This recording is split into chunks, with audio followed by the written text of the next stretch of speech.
Fire সার্ভিসের সঠিক সময়ে সঠিক সিদ্ধান্তের কারণে অনেকগুলো দোকান রক্ষা পায়। মিনিটের সময় আগুনটা সম্পূর্ণ নিয়ন্ত্রণে আসে। তো আল্লাহর রহমতে এই সুন্দরবন মার্কেটের হাজার হাজার দোকান ছিল এবং উপরে গুদাম ছিল, অনেকগুলো গুদাম ছিল, কিন্তু ফায়ার সার্ভিসের সঠিক সময়ে সঠিক সিদ্ধান্তের কারণে অনেকগুলো দোকান রক্ষা পায় এবং বড় ধরনের ক্ষয়ক্ষতির হাত থেকে রক্ষা পায়। আগুন নির্বাপন ক্ষেত্রে এসে আমরা দেখলাম যে আমরা যারা আগুন নির্বাপন করতেছিলাম তারা আমরা উপরে উঠে গেছি, কিন্তু নিচতলা, দোতলা, তিনতলা, চারতলায় অনেক লোক ছিল, জনগণ ছিল, পুলিশ, সেনাবাহিনী থেকে শুরু করে অন্যান্য আইনশৃঙ্খলা যারা বাহিনী ছিলেন তারা চেষ্টা করছেন যে তাদেরকে বের করে দেওয়ার জন্য। তারা বের করতে ছিলেন না, আমাদের একটু ব্যাগ পেতে হচ্ছিল এবং আমাদের হুঁশগুলো নিয়ে টানাটানিও হচ্ছিল, এদিকে আসেন ওইদিকে আসেন। কিন্তু আমরা যদি যথাসময়ে যথাভাবে যদি সঠিক নিয়মে যদি হুঁশগুলো না টানতে পারি তাহলে সঠিক টাইমে কিন্তু আগুনটা নির্বাপন করতে পারবো না। তো মহান আল্লাহ তাআলা অশেষ রহমতে ওয়াসার টিমও চলে আসছিল এবং আমাদের ভলান্টিয়ার থেকে শুরু করে মার্কেটে কিছু লোক ছিল, তারাও সহযোগিতা করছে আমাদেরকে। সহযোগিতার কারণে আমরা খুব সামান্য ক্ষতির মাধ্যমেই আমরা এই ধরনের অগ্নিকাণ্ডটা, অর্থাৎ বিপজ্জনক অগ্নিকাণ্ড, এটা আমরা নির্বাপন করতে পেরেছি।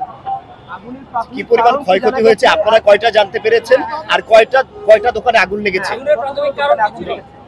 আগুনের আমরা 2টা শাটার খুলে আগুন পাইছি এবং ক্ষতিগ্রস্ত হয়েছে, কিন্তু কত পরিমাণ ক্ষতিগ্রস্ত হয়েছে এখন বলা যাবে না, এটা তদন্ত সাপেক্ষে। এবং আরো কিছু দোকান আছে যেগুলো আমরা শাটার খুলতেছি, এটার ভিতরে ধোঁয়া প্রবেশ করতেছে, কিছু পানিও প্রবেশ করছে, ক্ষতিগ্রস্ত হয়েছে। অর্থাৎ অগ্নি নির্বাপনের পরে জানা যাবে যে আমাদের যদি একটা তদন্ত কমিটি হবে, তার কারণ এবং ক্ষয়ক্ষতির পরিমাণ জানা যাবে। আগুন লাগার কারণ কি এবং আপনারা কখন জানতে পারছেন, আসছেন কখন? বলতে চাচ্ছি, এই মার্কেটে ফায়ার সার্ভিস, সিভিল ডিফেন্সের কোনো সেফটি প্ল্যান নাই এবং বারবার আমরা নোটিশ দিয়ে যাচ্ছি, কোনো অগ্নি নিরাপদ ব্যবস্থাও নাই। আমরা প্রতিবারেই কিন্তু এই বিল্ডিংটাকে আমরা একবার অগ্নি নির্বাপনের ঝুঁকিপূর্ণ ভবন হিসাবে চিহ্নিত করেছিলাম। তো আর বিশেষ করে তার যে আপনারা দেখতে পাবেন একটু ঘুরলে পরে, তার যে ইলেকট্রিক যে তারগুলো আছে এগুলো খোলা অবস্থায়, এলোমেলো অবস্থায় আছে, যেটা একটা মার্কেটের হাজার হাজার কোটি টাকার একটা মার্কেট, সেই মার্কেটে কোনো অবস্থাতেই এলোমেলোভাবে তারগুলো রাখা সম্ভব না। এলোমেলো তারের কারণেও কিন্তু আগুনটা একদিক থেকে অন্যদিকে চলে গেছে এবং প্রচণ্ড ধোঁয়া সৃষ্টি হয়েছে।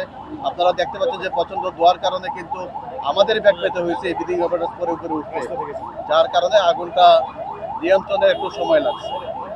ভাইয়া, এর আগে যে এটাকে ঝুঁকিপূর্ণ, এটা কবে, এই ঘটনাটা কবে আপনারা এটাকে এর আগে যখন করছেন?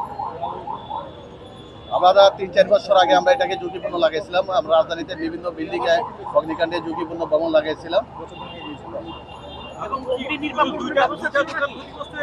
2টা দোকান শুধু ক্ষতিগ্রস্ত হয়েছে, কিন্তু তারপরও আরো অনেক দোকান ক্ষতিগ্রস্ত হতে পারে।